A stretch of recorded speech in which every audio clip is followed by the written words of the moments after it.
Welcome to Base Space,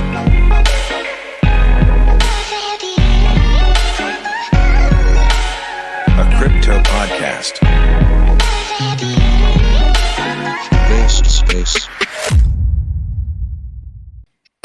Hey, Good, Carlos, how are you? all good, all good. I was trying to be funny and log in from my laptop using like the developer tools, but that also didn't work. So I gave up and got my phone. Nah, we were just talking about it. We know Twitter Spaces has to add desktop. Like, They do, man, so we because could use. they do because it's a pain in the ass to be holding the phone. Yeah, no, it definitely is. I'm about to actually put in my odds and see what the quality sounds like. It's so much nicer to just be able to kind of be moving about, not to just kind of sit holding your phone the whole time. But well, Yeah. we're How do I here speak? now. I'm on my AirPods. No issues. How are you all? Doing well. Doing Good. How are well. you? How are you liking the crypto discounts? We're loving the discounts, man. we're having Like so Black much Friday. fun. Yeah, It so has- I'm it has actually been fun. I'm in the process of potentially buying a house, but I'm thinking instead of just buying a house, I could just buy the dip and just who needs a house right now anyway. But yeah, no, it's looking nice. I appreciate it. I'm somebody who DCAs. I'm not like too big on trading, so I appreciate any time like there's a dip to load up on. Yeah, I don't trade at all. I mean, as a personal practice, I just DCA into coins that I think are stocks. Yeah, I know my strengths. I'm a better investor than I am a trader, and I recognize that, and so that's just what I stick with. Sorry, I lost you there. What did you say? No, basically, I was just saying I know my lane, and I know my weakness, and trading is not a strong suit. I just haven't put time to develop it, so I prefer like investing and doing like the deep dives and the fundamentals. Well, trading is really not most people's suit, and that's something that people in crypto don't like to hear a lot.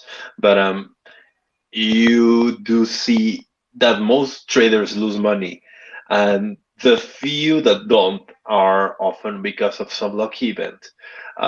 So, in general, you're just better off by DCAing and by researching quality projects. That's, I mean, that's at least what I believe. So someone's, of course, probably tagging me and telling me I'm an idiot right now. No, I mean, hey, like it's been working for me, so I'm right there with you. Granted, maybe it's a little bit slower, but that's fine. Slow and steady. Well, slow and steady to the street as well. If you're gonna lose money like this, you're not gonna lose it all at once, as if you were trading.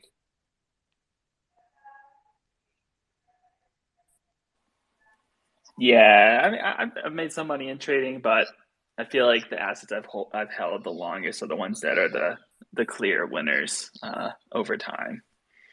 But yeah, I'm trading crypto, so it's kind of gambling. You're Well, really guessing. it's literally gambling. I mean, I mean the financial fiat system has managed to romanticize trading, or to have all of us have a romantic idea of it, but it's basically gambling, and that's the people that are pro traders either go to funds or they go to casinos, but there's really not that much of a difference there. Yeah, I can agree There's with a house that. in both both sides. There's always a house, whether it's you're at the casino or the traditional markets. There's a house that comes in and sweeps up. Right, exactly. Yeah, And both. I think you can. Sorry, I think you can hop like from narrative to narrative, right? Or like if you can try and predict the narratives and trade that way. So like that's really what I personally try and do. Is I'm not like trading every day, but I might be moving things like every month. So, if you read the books by Taleb, particularly the Black Swan, the guy used to be a pro trader, and he made most of his money betting on unlikely events. So like he made a lot of money when COVID hit. He made a lot of money in the 2008 crash and in the crash before that, and he basically loses money every single year, but wins big whenever there's a huge market crash. And though these strategies do work and do work pretty well, and they help keep people out of ruin for a good reason. And I'm just going to contradict what I just said before. That's why smart people wouldn't go to casinos. They go to public markets, because in the casinos, pretty much your gains are capped, right? So, as I mean, and in the opposite hand, you don't really have a cap of how much you can earn if you make a good trade, or if Bitcoin goes to the sky, or if you short something that just goes to zero. You have unlimited possible gains, but you have to assess your risk. So don't trust me on anything that I say about trading. Trust this guy. These books are excellent. Yeah, I agree with you. I think out of everyone I know, I maybe know less than like a handful of really good traders that are consistently profitable. So it definitely takes a unique skill set to master it. And the guys that I know are really successful. They've lost a lot of money in the process learning how to trade, right? So you just have to make that commitment to be like, oh, I'm going to lose X amount, or stick with it for a long period of time before you truly adapt and learn the skill set like anything else. No, I even like that. Everyone's gonna tell you about their gains. No one's gonna tell you about their else. Yeah, that's true. I post some of my L's. not the best L's, but it's all part of the journey. I think everyone comes into crypto, they're all hyped to make these like crazy gains, and like you said, there's a lot of romance around the space, but yeah, it's definitely the Wild West. We've seen a lot of crazy stuff happen just on CT, with different individuals. Yeah, chasing green candles and playing with leverage are two of the quickest ways to go broke in crypto, I feel like. Amen to that. Well, yeah, and that's From like experience. what your grandma will tell you, right? Like you don't borrow money to gamble. Yeah, that's really good advice. Some people do. Yeah, I don't know of any. Possibly even on the stage. Yeah, possibly even here. but positively, a bunch of people listening to this do. Hopefully not. No, I don't go gambling. I go winning. But yeah, definitely don't trade with leverage. Someone just 100 that, and 100 that. I jumped in right to talk about trading because I was listening to you guys chat before this. Do you want to do something like an intro or something, or should we just keep on this on this lane? Yeah, we can definitely do intros. My name is Mewtwo, and I'm the founder of the Base Space. Carlos, for a little background, is kind of just I had early access to Twitter Spaces right when it was released. So it just started as like a casual space, like hanging out with friends that I'd made over crypto Twitter, and then slowly grew into a show, more of like an educational platform. So we like to bring on projects, VCs, research funds like yourself to kind of just educate the community and provide a cool space for that. And I'm joined with my two co-hosts, Chase and Super High. Jason, you want to go first? Yeah, no, I mean, not a long introduction on my end, but Carlos, nice to meet you. Chase here. Nice to meet you, dude. Nice to meet you as well, Carlos. I'm Super. Was in early with Mewtwo on the space. We were just chilling in a chat, and Mewtwo wanted to run with some educational content, and I said, let's go with it.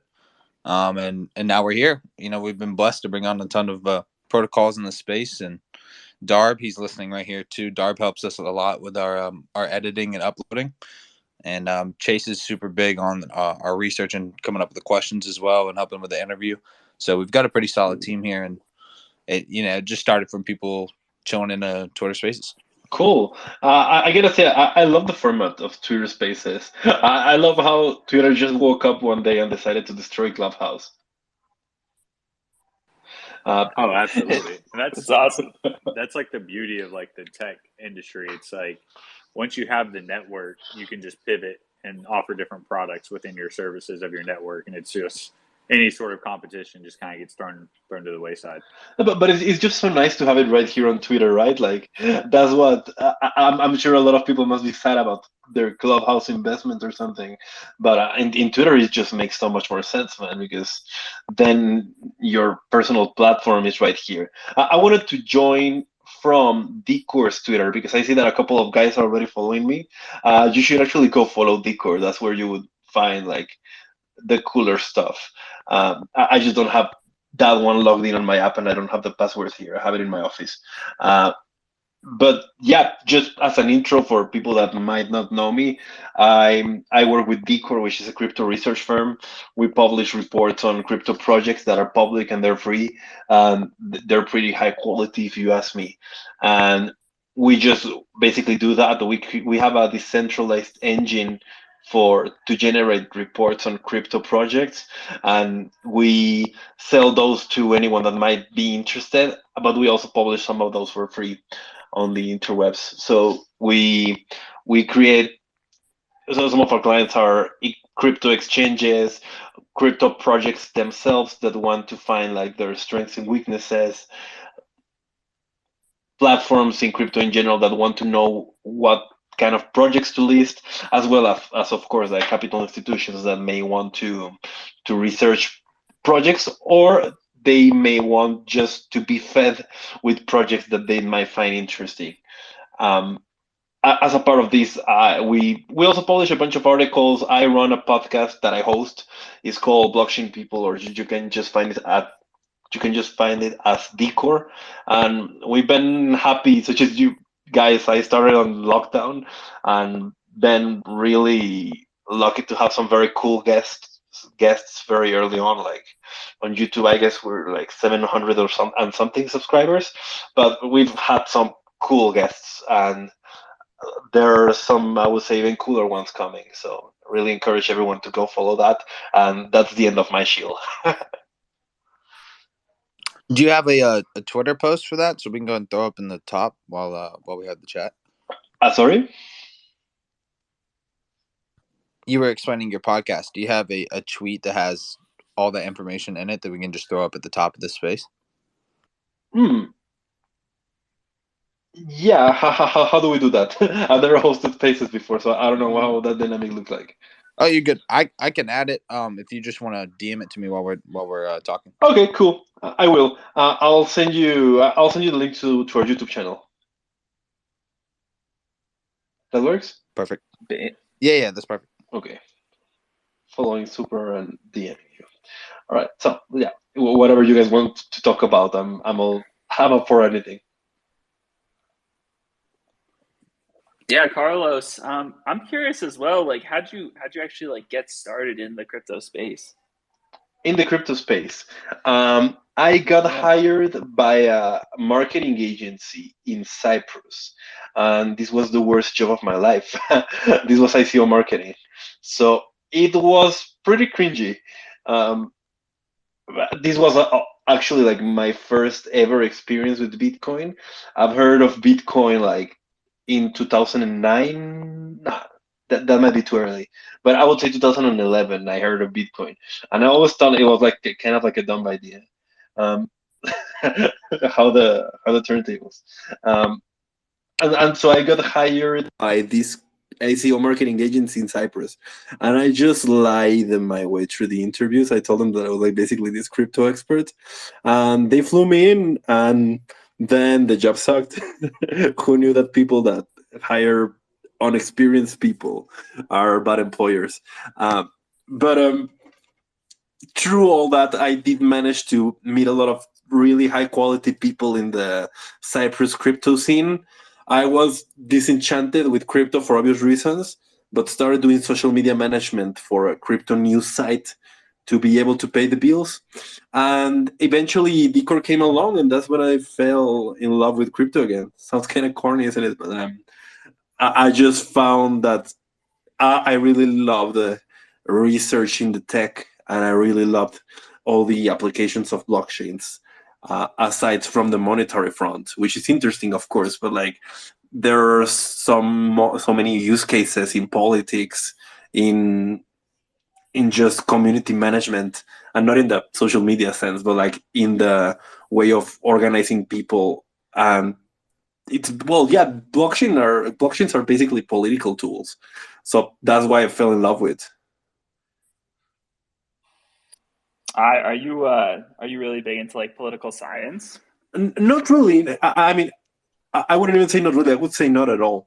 But I just find it very fascinating that, people always say that Bitcoin solved that Byzantine general problem, and that doesn't really mean much when you just say it like that. But what Bitcoin did and what blockchains do is that they created a way for people to core to have streamlined incentives in a digital way.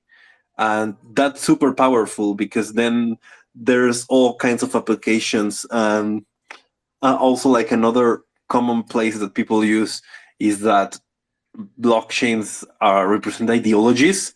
Most of them pretty much look the same, but you can create blockchains that represent different ideologies, and that's pretty fascinating as well, because when you can coordinate incentives, you can coordinate people.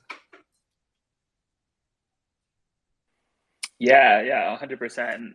I would also add in there too that blockchain, being fully transparent really helps with that coordination and building of trust.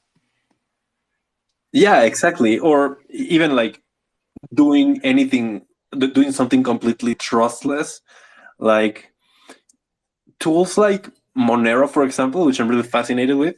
Um, they have an ideology of their own, they have incentives of their own, and no one really needs to trust anything. So somewhat, and that's why I say these are political tools, because if you go deep down, of course, it's all people, but what unites these people is that they have a common incentive, and this incentive is perfectly transparent. Yeah, we're really big on like memes and the meme communities and just community in general and in crypto is so powerful. As we've seen with like SHIB, Doge, like the Link Marines, all these different groups. Soul has like their whole community around these projects, and it's just really fascinating to me, at least all the different subcultures that have kind of formed within like crypto Twitter in general, and they all have like their own interesting quirks and kind of sayings and I guess even language to a certain extent, right? And just like the psychology around how those cultures have formed and the impacts that they have on the entire crypto space as a whole is kind of crazy to think about. Yeah, and for example, I mean, nothing unites people more than holding the same shit coin. You go to Telegram channels of really small cap projects, and these people talk like they've been best friends forever, and none of them have their picture in their avatars. They all know each other by. That's probably your case as well, guys. I'm guessing that you also like only know each other like through nicknames and avatars, and that's pretty cool, because that's another expression of ourselves, isn't it? Yeah, I think it's super dope. It is kind of weird, like like Stinky agrees. never met a lot of people that I talk to like almost every day on crypto Twitter, but maybe someday. Hey, if anyone's in going to ETH Denver, let me know. I'll probably be there. Just look for the giant Pokemon. That's him. Hey, super Look for maybe the that retarded too. sweatshirt. Dude, what a random Pokemon story. Sure. I actually, like, when I was like 14, I shit you not, like, I swear this on like the grave of my grandmother. Uh, I managed to catch a shiny Crypto Mewtwo on Pokemon Leaf Green, just by running out of Pokeballs every time I entered the damn cave. So eventually the thing turned out shiny, and I did catch it. That was like my most valuable possession through my like early years. Let's go. I never had a shiny Mewtwo, but that would have been so dope. That's crazy. Yeah, I think the only shiny Pokemon I had is a shiny Geodude, and it was on, I think it was on Diamond. But yeah, that's compared to a shiny Mewtwo. Can anyone help me find what the chances of getting a shiny Mewtwo are? Gotta be rare. It's gotta be rare, bro. It's gotta be super rare. It's gotta be rare. And then, of course, because I was 14, I ended up erasing that that game because I wanted to start all over again, and I lost my shiny Mewtwo. Oh man, Carlos, kind of pivoting back to decor and just research in general. Would love to get your perspective on like why research is so important in the crypto industry, and you know where research kind of fits in into crypto as a whole. So obviously, like, do your own research, no financial advice. All these are memes for a reason, right? Like, there are things that you have to do 100% if you want to be successful, and also if you want to learn how to spot opportunities. But in general, of course, going through the most basic, like, we all get to crypto because we want to make money, right? And we stay for the same reason or for other reasons, but that's what brings us in.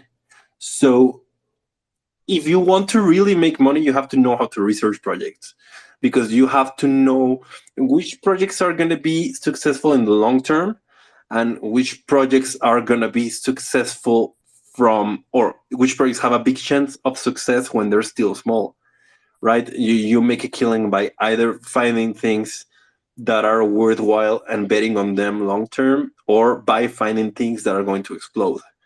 And well, the only way to do this is to research, because you really cannot trust anyone in the internet. Like, every project's got a marketing team. Every project's got paid PR. Every project's got paid influencers. So whatever you read on the internet, you should assume that it's bullshit, and then just do your own research and go from there. And that's just basically why research is so important. And of course, Decor is a firm that works in research, and we source research from researchers all over the world, but we compile it, and we have this system that was designed by scientists to assign a numerical value to each characteristic of a project, so that we can rank them. And most projects won't even rank above 50% of the total score, and that's fine. They can still they can still be worthwhile investing. In fact, a lot of projects that have scored like 50% in our system have made a 3000x. But you have to understand research to be able to tell this, because nothing is perfect, right? So that's like the long-winded answer. But if you find 900 projects, probably none of them are going to be perfect. So you have to know how to weed out which one is non-perfect but has potential, and which one is pure shit. Yeah, and Carlos, like, whenever you're starting this process, whether it's for Decor or just kind of your own maybe investment thesis, like what is your personal checklist or criteria that you consider whenever you're considering an investment in one of these protocols or projects? There are different types of criteria that you can use. I'm very much subscribed to, there's this book, and it's a bit simplistic, but it's a very good start. is called the Star System. I think it's not system; it's the principle, the Star Principle, by Richard Koch. And this guy, he basically says, and that is of the whole book, if your project can exist in a high growth niche, so like in a niche that's growing very fast, and dominate it, that's your stars. That's what you should bet on. And of course, there are niches that grow fast, and there are new niches. So let's just give a quick example. Using the star system, what you would bet on the smart contract chain niche, that would be Ethereum, because that's the dominating one. And the stars principle says that that's the one you should bet on, because over time it's going to end up overperforming the other just by sheer network effects or whatever comes to it. Now, you might say, okay, but Ethereum might still be beaten by Polkadot, Cardano, all that. That's where your smartness enters the. Sorry, I'm Mexican. Enters the game, right? So, if you think that you have found a dominating project, but there are chances of others overtaking it, then you might as well place some smaller bets on the other ones, which is what I personally do. I personally have most of my crypto investments in Ethereum when it comes to smart contract chains. But I do place some smaller bets on Solana, on Cardano, on Tesos, because I think if any of those ends up overtaking Ethereum, I can still be exposed to positive gains.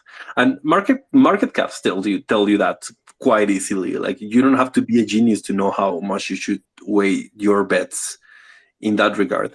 But yeah, mostly the star principle. So there are as many niches as you can imagine, right? There's the niche of lending protocols.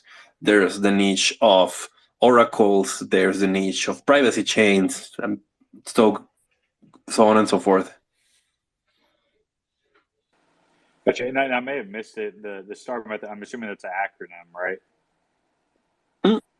It's actually not. What is the STAR? Like, what does each one kind of stand for? No, it's not an acronym at all. It's not? Oh, okay. The star, it literally means a star, because there used to be this very simplistic diagram where you could classify companies. So there would be 4 kinds of companies, and you can sort of like imagine them in a grid, so in a 2x2 grid. So the star is the top right. It's the project that is the dominating project and that is in high growth niche. Then I'm trying to remember the rest of them. So yeah, the second one is the second best, so like the top left. That's the question mark. So your question mark is a project that is in a high growth niche, but you don't know if it's going to end up dominating it. That's like your Cardano in this case. It's second or following the first in a high growth niche. And the beauty about crypto is like all niches are growing fast. So that's pretty cool for us. We get that going for ourselves. And you can also see that in like tech stocks. There are a lot of companies that are just in very high growth niches. The bottom right would be a dog. So like the dog is always just trailing, and that's what you don't want to have. You don't want to have second. You don't want to have number 2s or number 3s or number 4s in little growth niches. So like in niches that are not growing very fast, you don't want to have projects that are not the top one. And then on your bottom left, you have the cow. So like your cows are like the Coca-Colas of the world or like the Walmarts of the world. They're not really niches that are growing super fast, but they're still the top projects. So they're quote unquote like a safe source of income. That's like why it started. Like it's part of these 4 figures. Gotcha. Yeah, that's really interesting. I'm gonna have to look into that a little bit more.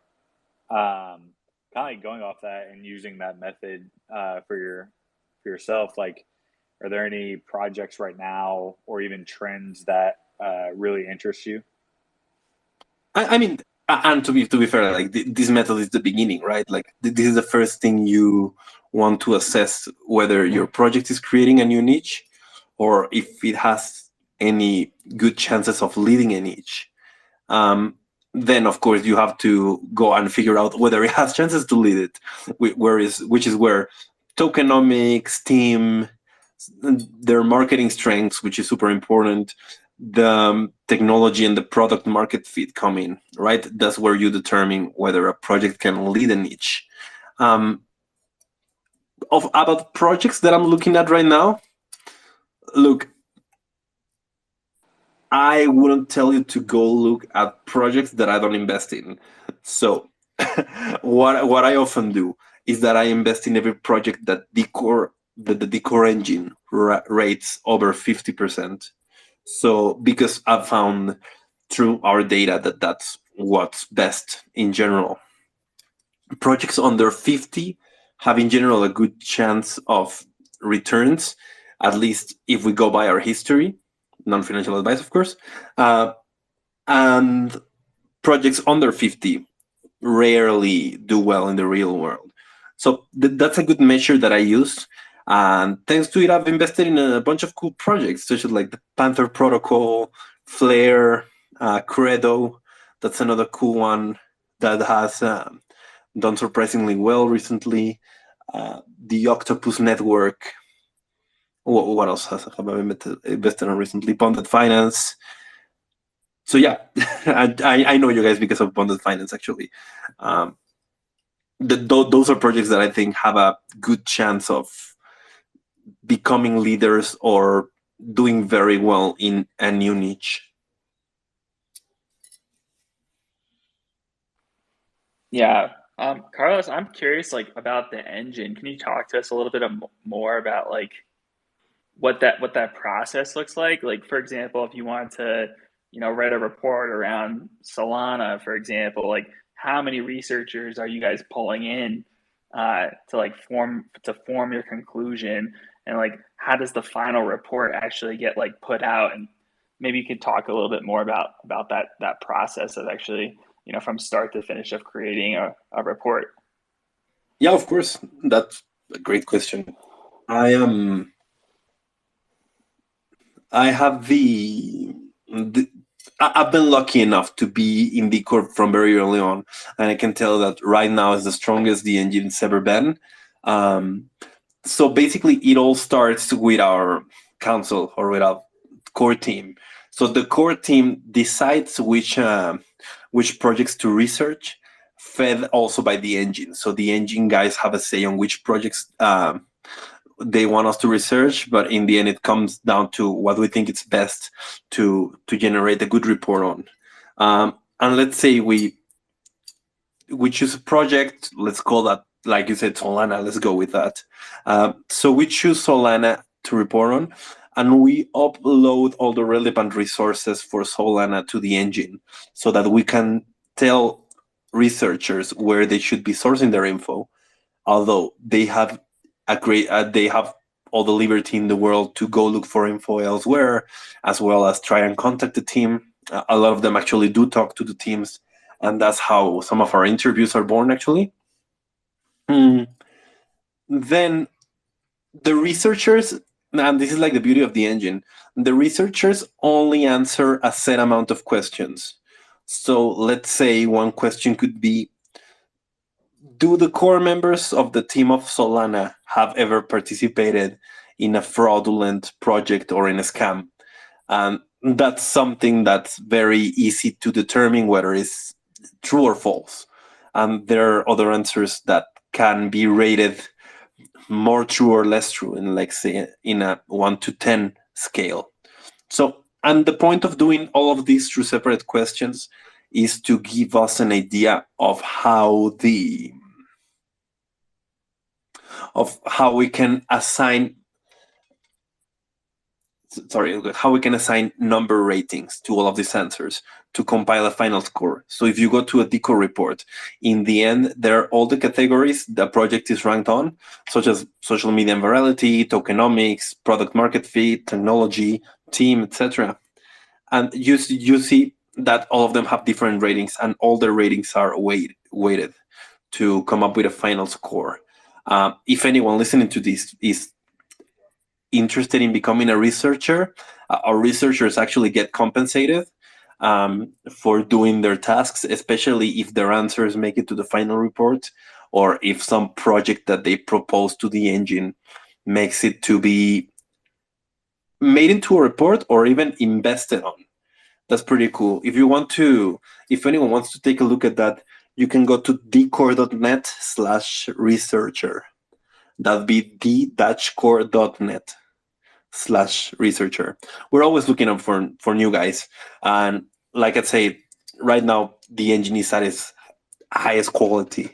And this is this is information that is sourced from all over the world, right? And Decor is a startup. As such, I would say the compensations are not incredibly high, but for anyone that would be wanting to earn some bucks by learning how to research projects like a professional, this is a no-brainer. I wish I had participated in something like the Decor engine when I was just learning about crypto.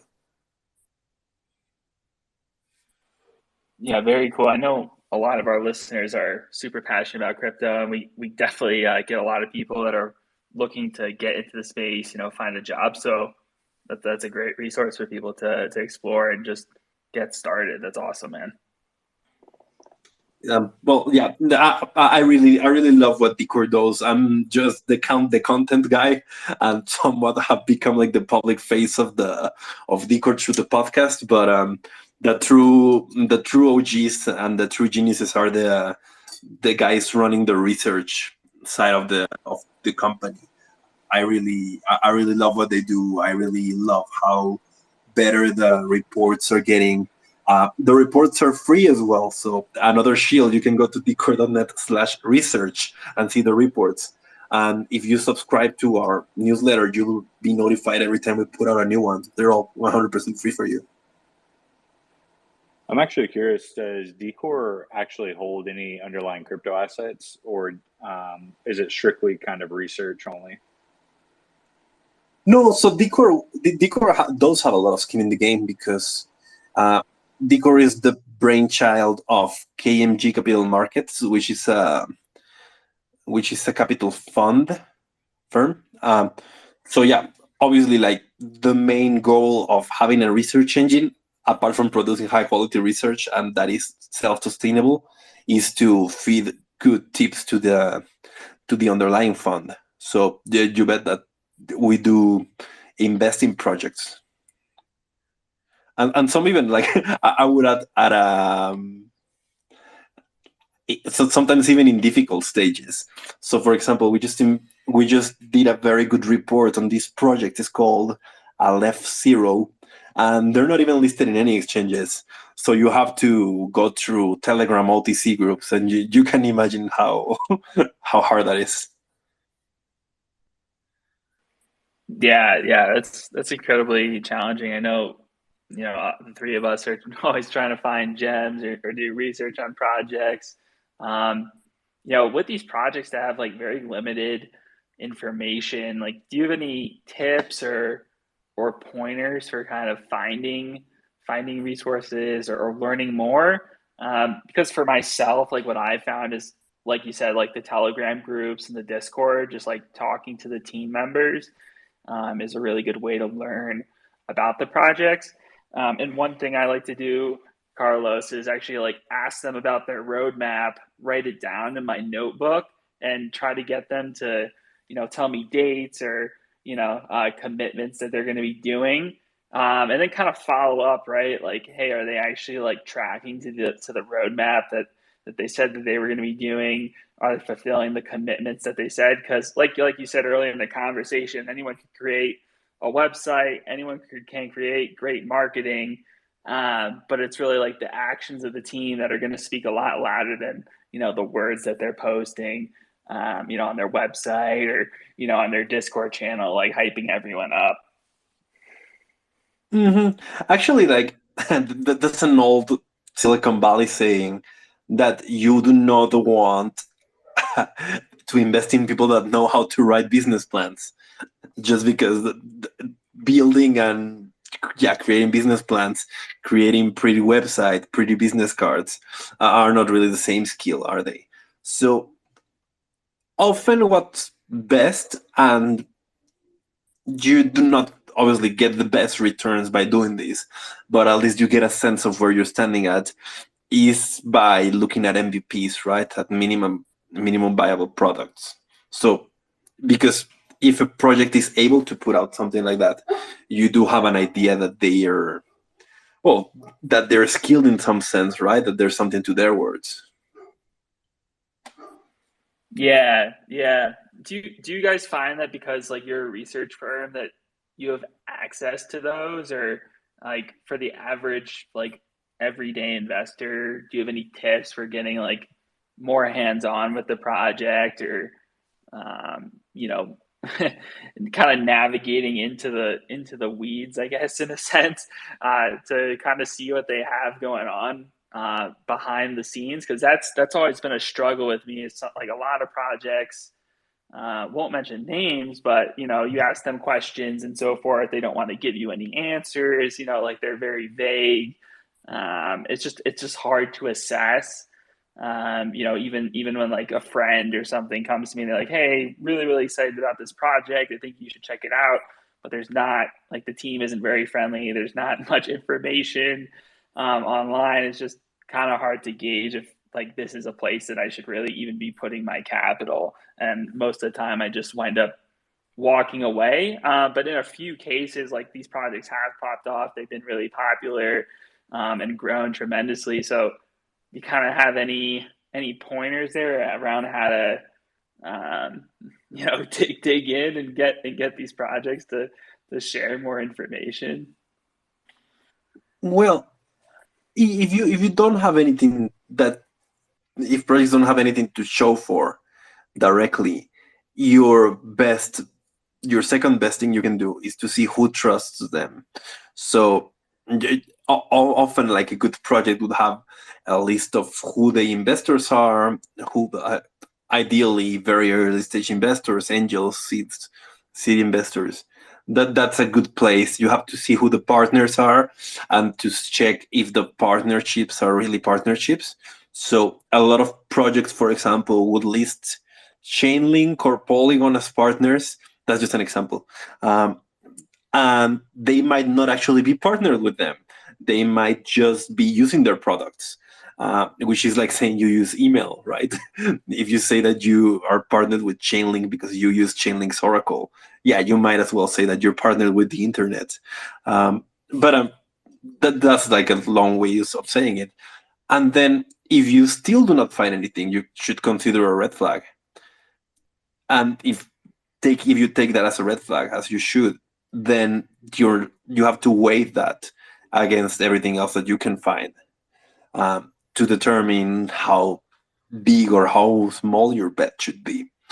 I would say that some people believe, I don't have any data to back this up, but some people believe that more bets in crypto is just better than making quality bets. I do not necessarily believe this, but I could see how this could be true for some people. So it could actually be worthwhile for you to invest in a bunch of projects as long as they're legit. The other way around, of course, that is going by the star principle and try and find like the very, very high quality ones. Yeah, I'm actually, yeah. Go for it, Carlos, I'm Chase. actually curious, like right now, like with like, obviously the current state of the market is a little shaky, but just generally speaking, are you bucketing trends together? Like, are you looking at stuff through the lens of GameFi, DeFi, MachineFi? Just generally, like, how are you staying on top of this like constantly evolving landscape? Yeah, that is super challenging. I would say that I'm lucky to be exposed to a bunch of projects because the researchers in the engine propose some projects. The people in Decor propose some projects, and we get to take a look at some of them.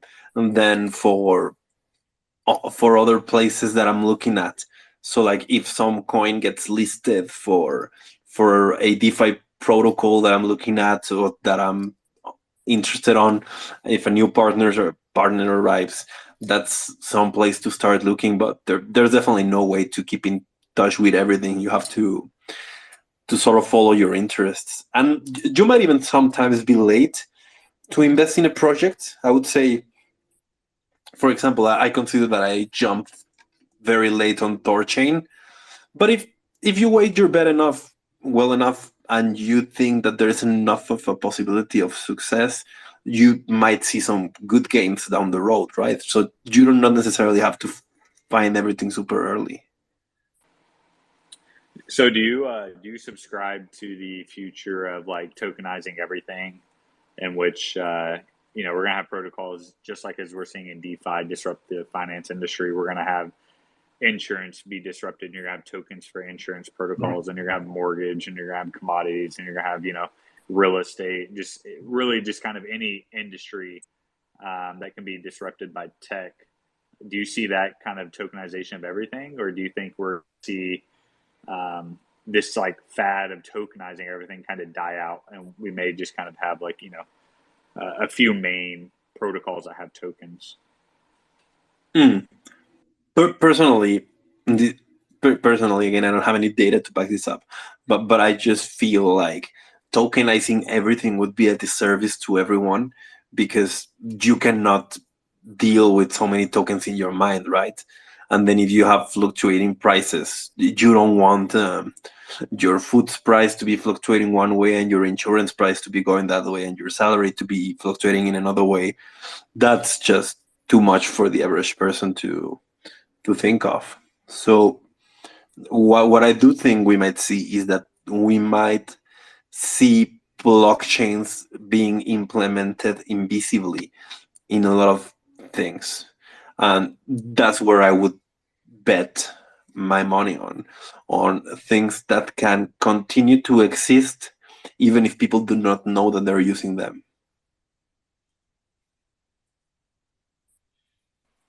Chainlink, Chase, in the background. Yeah, exactly. The Chainlink is a good one.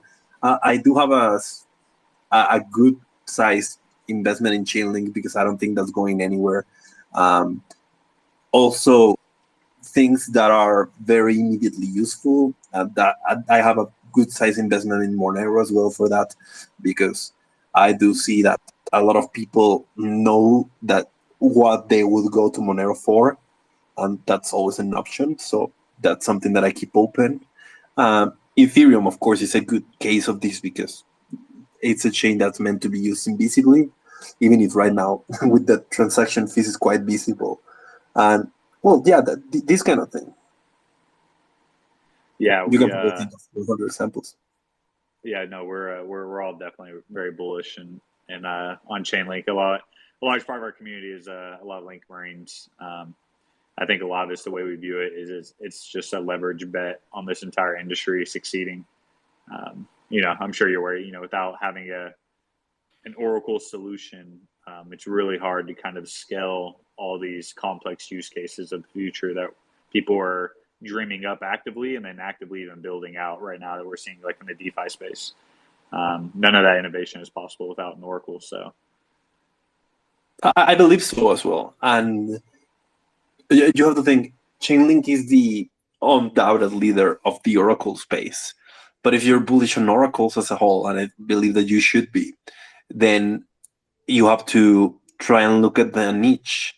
And with your knowledge, being a Chainlink fan and all that, you might be able to do so very well and figure out, okay, what are the new sub niches that are being born in the Oracle niche, and who are the likely leaders of those niches? Because there's got to be at least one place where Chainlink isn't the best option possible, right? yeah, Absolutely. And I think one thing that I've found that a lot of people are confused about is that they think that Chainlink is kind of like the one company that's providing all these data feeds, but really it's just kind of a open source framework for a decentralized collective of node providers to provide data to execute on these smart contracts. And so the one thing I really like about Chainlink is that you see these integrations happening. And once you start looking into these protocols that are integrating to Chainlink, you get like kind of like this like tip of the spear look at where innovation is heading in this space. Like one of the companies that we had brought on was like Realty, and they were integrated into Chainlink. And right now they're working on tokenizing real estate and having, it'd be like a wrapped LLC of like a property, and then they'll distribute out like 5,000 coins, and you can buy those coins, and each token is a claim to rent revenue on that property. Really interesting. So yeah, so it's just really cool kind of being on the tip of the spear and seeing these early integrations and seeing kind of like potential entirely new sectors within the crypto industry like spring up, and you're kind of seeing that at the ground floor. So another thing that we did a report on, it's this project called Lithium Finance. And we actually did a live review of their report with their CEO. We sometimes do those. And what Lithium is, it's basically a tool to price non-liquid assets on the blockchain. So your Chainlink, for example, that can be very good to get price feeds on coins. It can be very good to provide that kind of info. But what happens when things are off-chain or when they're illiquid? You need a decentralized way to produce a reliable oracle for the price of, let's say, a company or a house, or things that are not liquid, and which its value has a lot of unique properties. So that's an interesting project. I don't know if they're a star, really. I didn't invest in them, but I did like the concept of what they're doing, and I do think that they could establish a niche. And if they're successful, that could be a good buy. And that's just one example of an additional niche in the space. Yeah. No, that's super interesting, and this is kind of top of mind for me right now, just because of where I'm at in my life. But I'm just thinking about, as we see the tokenization of like, say, like real estate right now, right? Like sometimes real estate isn't the most liquid asset. I mean, it's a great asset to have, but sometimes it could take 30 days, 60 days, 90 days to actually sell. So I'm actually really curious, like, what does the real estate market look like in the future if you have on-demand liquidity for these like tokenized wrapped assets of like real tangible property? Like, would that make real estate actually more attractive as an investment property? And maybe that's why we're seeing just real estate kind of just boom. So it's really interesting. Like with this particular solution, it seems like maybe real estate could be something that they could potentially work on providing liquidity for. That's really interesting. I don't look at real estate ever, but it's just not where I'm at. I'm a bit of a nomad, so I never. I'm a rent maximalist. What I'm trying to say here is that you're probably gonna have some version of representation of that value on chain, right? Because like you said, it's a market that's always booming. There's always opportunities there. There's money for sure. There's innovation fueled by that money. So I'm sure we'll probably see something along the lines of what you just said. Yeah, you may have to talk with Mewtwo. I think Mewtwo's got a nomad bug. I think he's looking to go fully nomad, I think, next year. Yeah, I'm selling everything, Carlos. I'm just gonna be traveling around. I'm done being stuck in one place. I'm I heard about that. Yeah. What was your first destination?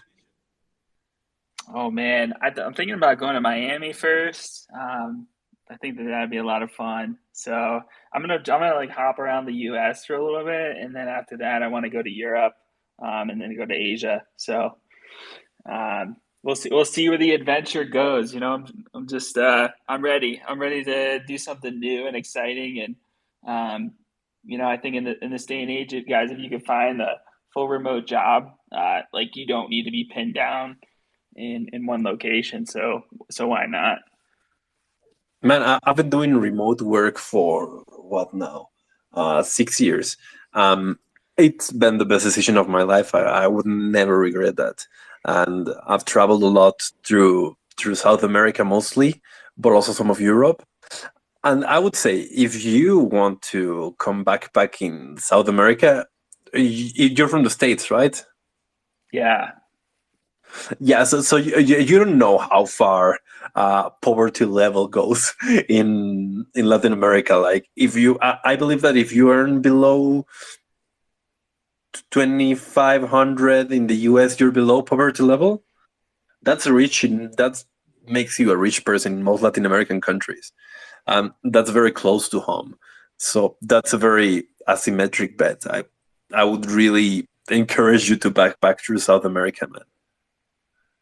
Oh, let's go. I think with it, like just being involved in crypto, for example, like there's so many conferences, there's so many opportunities, there's so many people that we can network and meet along the way. And yeah, man, I definitely want to make it out to South America. I mean, we've had people from Africa come on the space before, just like casually, and what are they saying? Like their salary was like $1 or something a day. Like, yeah, so it's kind of crazy. Like when you start thinking about other countries, like what they're actually making every day, and now I'm being able to like play crypto games and make a living off of that full time. Like it's insane where the space is going and all the opportunities it's opening up for people and kind of those um, you know other countries that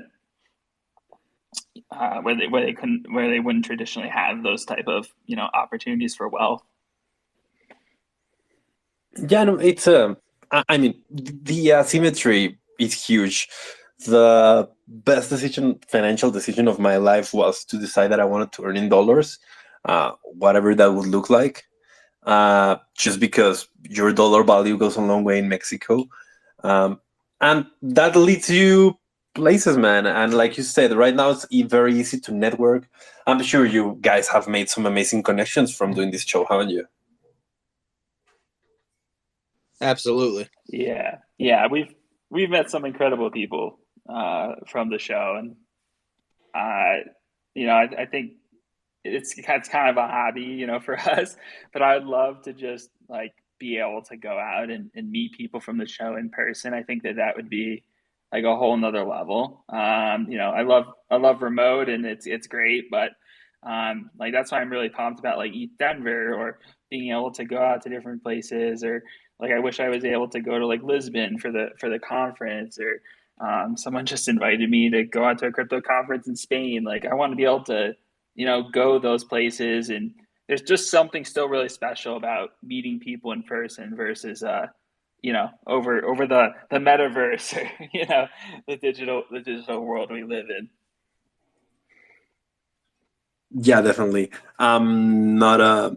Oh, have you? I'm looking at Chase here because you've got the VR guy on your avatar. Have you tried the Facebook Oculus? I have. Dude, that shit's amazing.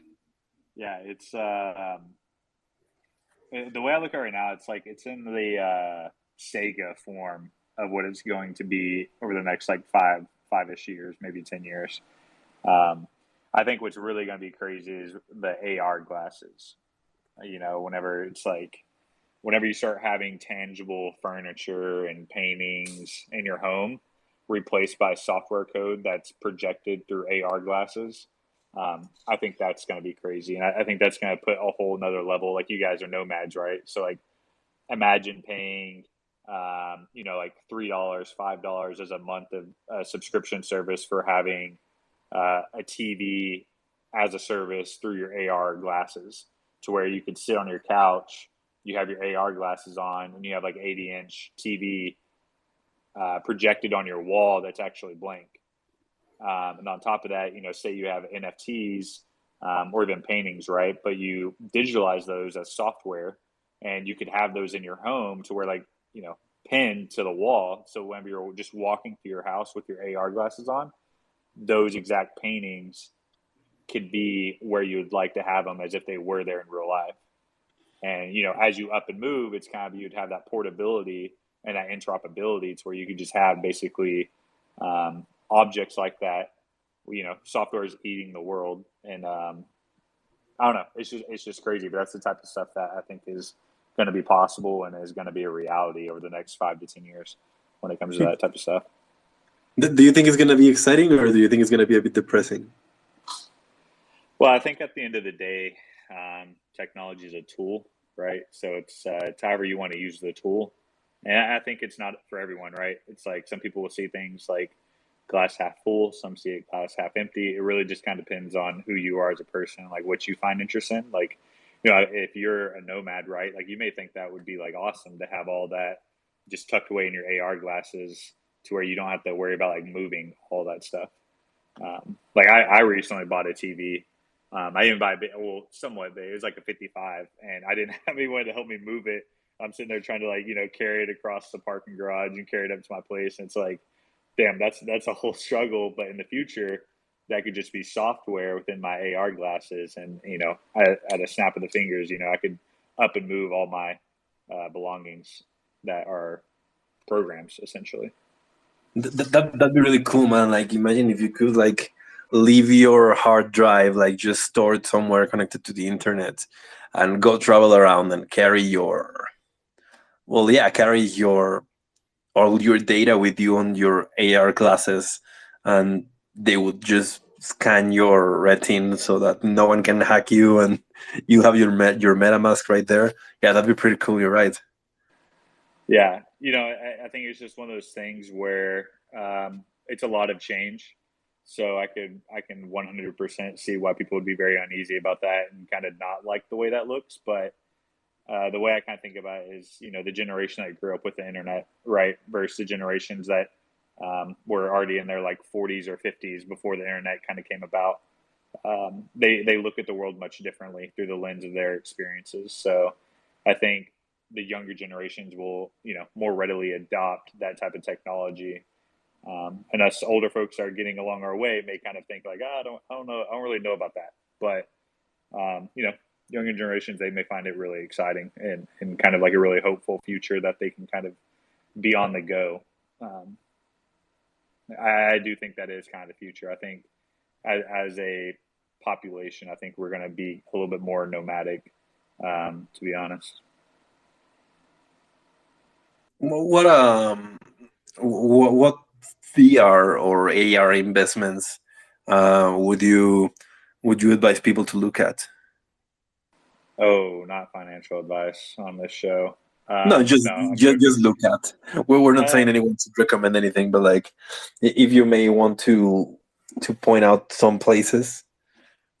Yeah, I mean, I don't really have honestly a ton of traditional stock tips, but I mean, I think the clearest winner right now would be Meta.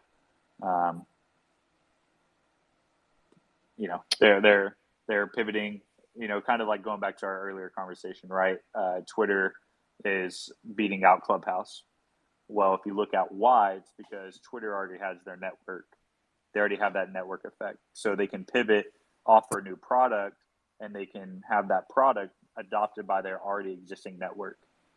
So if we're moving to a metaverse and you think about who has the largest network right now, that would be metaverse / Facebook, right? You have Facebook, you have WhatsApp, you have Instagram, and now you have Oculus. So if you offer a new metaverse product through AR or VR, and you already have an existing network of 2 billion plus people, to me, that kind of really seems like the winner, you know, kind of going back to your star method in a way. Do you have any good psychologists that I can talk to if I invest in Facebook? You can come talk to me. I'll charge you. I'll charge you a small fee. Maybe we can have like a show and tell type thing. You can slip some research my way, and I'll give you some life advice. We can start a support group all together. There you go. You know what? We can just have a space. We can just, you know, it can be a support group, Twitter Spaces. Coming full circle.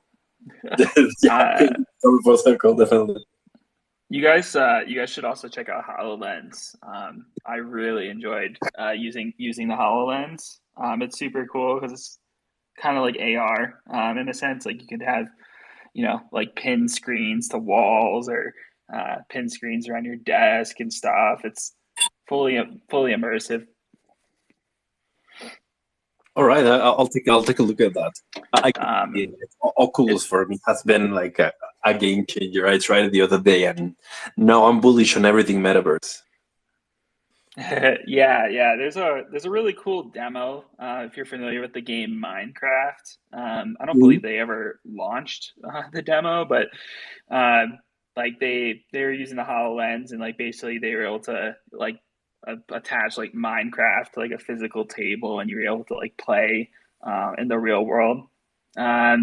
So it's pretty interesting experience, but I just used it for more like work purposes. Like one of my coworkers had it. You put it on, you just see all these screens around his desk, and he has things pinned all over the place and in the real world. So it was pretty immersive, but it's not portable, right? Like you have plenty of wires and things attached to it, so you're kind of limited to how far the wires reach. Yeah, All right, I mean, yeah, I will say that gets in your way. Oh, go ahead, Carlos. No, then. No, go ahead. Okay, I was just gonna say, I think one thing that I really am looking forward to is the first VR/AR base space podcast show. So I think what would be like really cool is having everyone in the VR where we're kind of in like a studio, and even like as an audience member, it's kind of you're there with us, just kind of like in the lounge area, like hanging out with your own avatar, whether it's like the cartoon avatar, or, they're working on realistic avatars where you can have like photorealism, and it would look like like you actually in a photorealistic way, not so much in a cartoon way.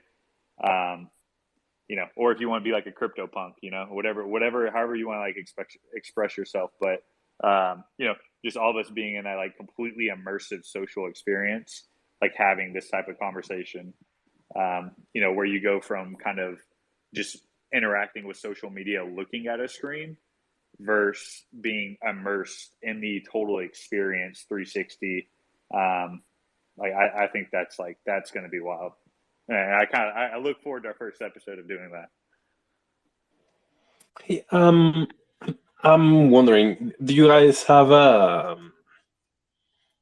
like another section where we get some like questions or comments from the people listening to this? We sure do. We usually leave like the last 10 minutes for audience questions. So if you want to transition to that, I'm down. Yeah, I mean, I was supposed to. It's 9:10 right now. I was supposed to run at 9, but it'd be great to hear from the people listening to this and do like another 10 minutes before we close. Yeah, Yeah, sure. let's do it. I'm totally game. If anyone from the audience wants to come on, just hit that request button. Let me try. Now you know, Carlos, you can't bring up the metaverse, or we're just gonna go on rants. There are a couple of Discord reports about the metaverse, about metaverse projects. So stay tuned to those definitely. Let's go. All right, whoever wants to chat. People Yeah, guys, if you shy. want to come up, ask a question, feel free to request. I see Darb. I see Jem. I know Jim has a question. There she is. Yeah.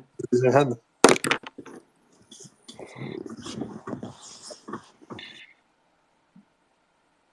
I don't know, Carlos. I don't think it's happening. Come on, Jim. Oh, wait. She's teasing us. There it is. Here we go.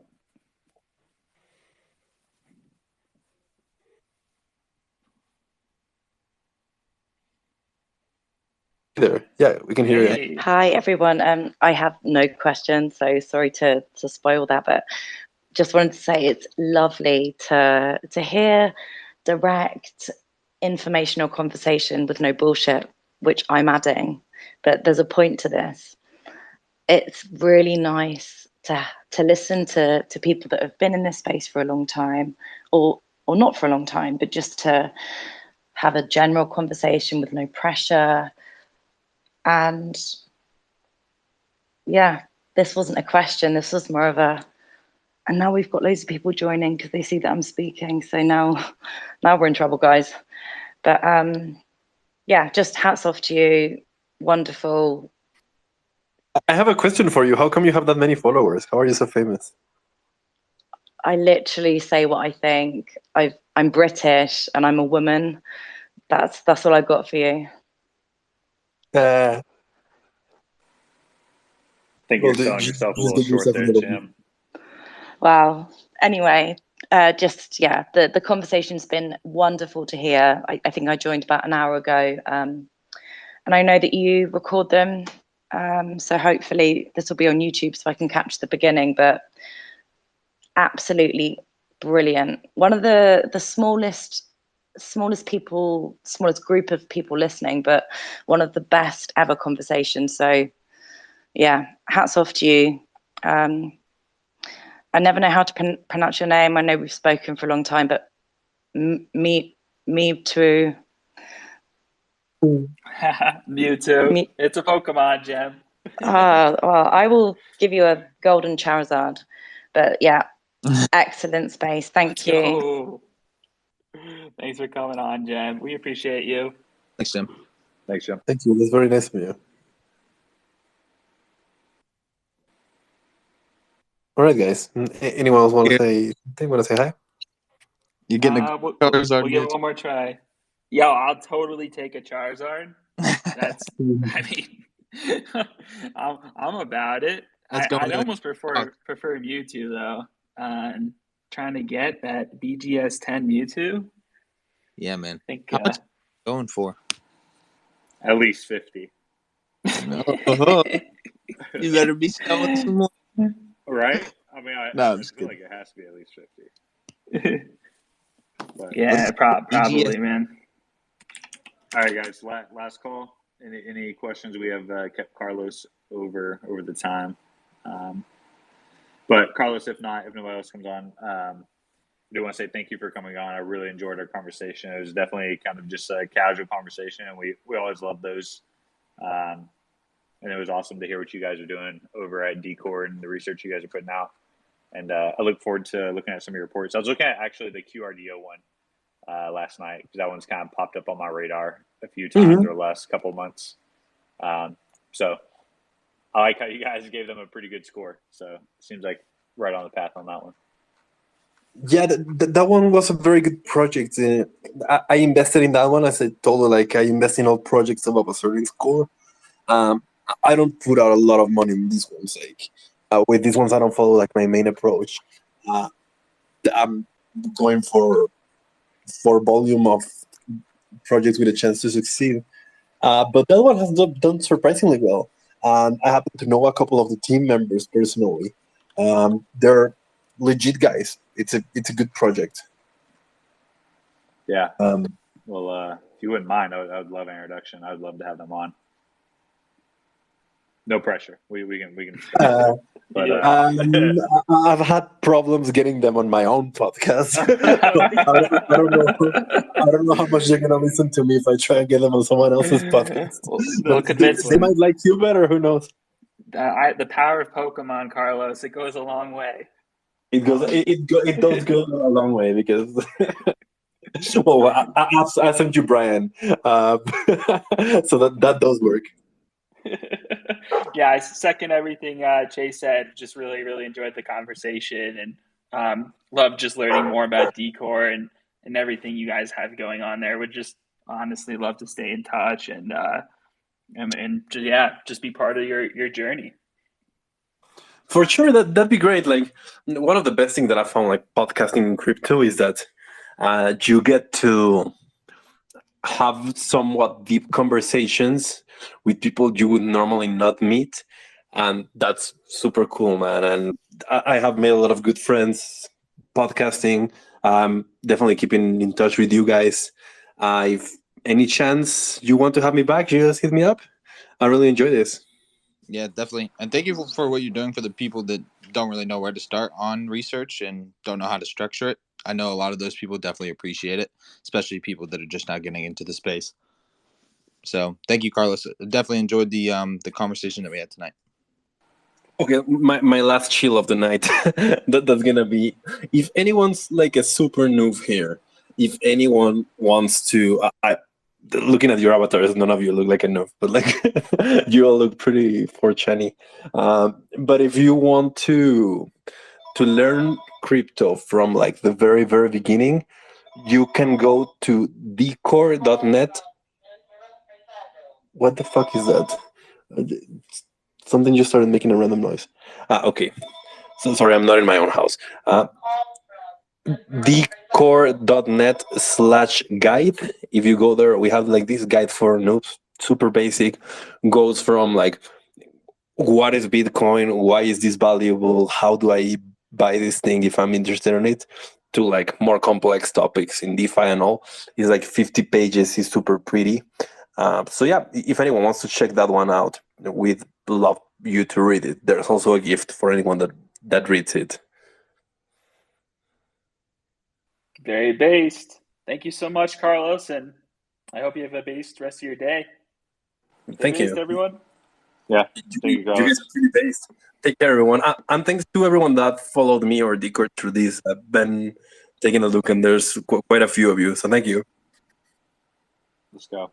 Also, guys, Let's I think go. we're going to host a community chat. I'll probably host it for my channel. So if you want to come up and request to speak, or just going to do like an open chat. So if you enjoyed our conversation tonight, we can carry that forward in just more of kind of a casual setting. So I'll probably go ahead and host that. So feel free to come on over and request if you want to talk.